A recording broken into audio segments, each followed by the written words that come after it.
Joining me now to discuss is the former U.S. Ambassador to NATO, Kurt Volker. He also served as a U.S. Special Envoy for Ukraine in the Trump administration, now a senior advisor for the Atlantic Council. Ambassador, good to have you on this morning. Thanks for taking the time. Thank you. You've been involved in your share of talks, discussions, including with the Russians. Do you see these negotiations between Russia and Ukraine, given that Russia's positions remain the same and its military advance remain aggressive, do you think they're good faith talks or a delay tactic by Russia? I think that they are a delay tactic, if you will, or just a window dressing for Russia's military aggression. They have no serious interest in finding a solution right now. They are pressing their military further and further toward Kyiv and other cities. And I think they're becoming more and more desperate as they reach for additional tactics, such as bombing civilians or talking about CW or BW use. So I don't see these negotiations as serious at the moment. Speaking of Russia's desperation, if you want to call that, or at least need, it's our reporting that Russia has reached out to China for military assistance as well as economic assistance. The Kremlin's request, I'm told, includes a request for military drones. Does this make what to this point has been theoretical talk about an expansion of the war to something involving a world war-like conflict, to have Russia and China on one side, the U.S., NATO on the other? What are the dangers? This is a huge danger. I don't think the Chinese, as we heard General Zvak say earlier, I don't think they want to get sucked into this. They wouldn't mind helping Russia on the financial side because they do have an interest in breaking up the Western-led economic order in the world. But militarily, I think they're going to be very cautious. If they were to become more involved, that would be one more element of internationalization of this. Putin has also already used the territory of Belarus. And I would not at all be surprised to see that he ends up hitting NATO forces, even if by accident, as we are supplying the Ukrainians, and then he is trying to knock out those supplies.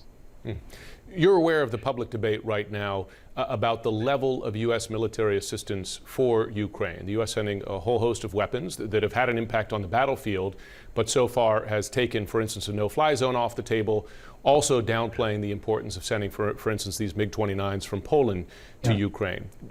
Do you believe there should be more aggressive U.S. military assistance, and to what degree, without stepping up to the point of American planes, for instance, shooting down Russian planes?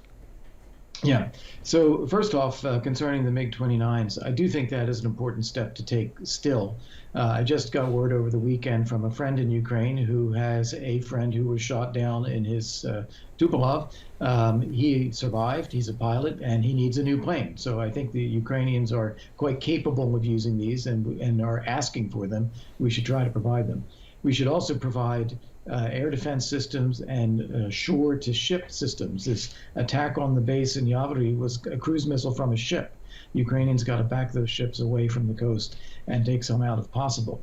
On a no-fly zone, I do support this. I think what we're seeing with the attacks on civilians is unconscionable, but I do accept that there is a much greater risk of coming into direct contact with Russian aircraft.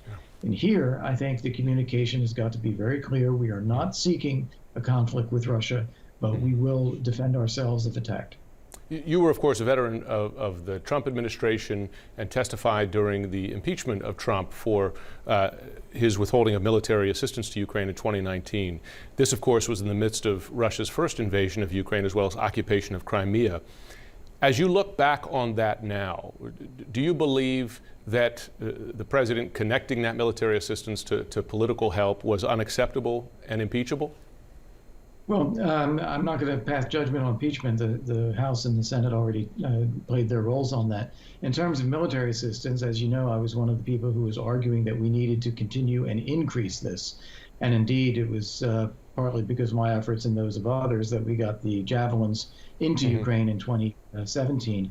We should have increased even more, and it's taken really only until this war in Ukraine, Russia's aggression, that we finally are upping the assistance. We should have done it long ago. But do you believe that the president standing in the way of the assistance at the time, the former president, weakened Ukraine in the face of Russian aggression at the time? Well, as a practical matter, we never held up the assistance. As you know, there was a decision made by the president to put a hold on notifications to Congress about assistance, and within about 2 months we got that lifted. I think it was a mistake to do that, and we reversed it, and the arms did not stop flowing. It was just still never enough. And as you said also, the political signaling there was terrible. Ambassador Kurt Volker, we do appreciate you joining the program this morning. Thank you.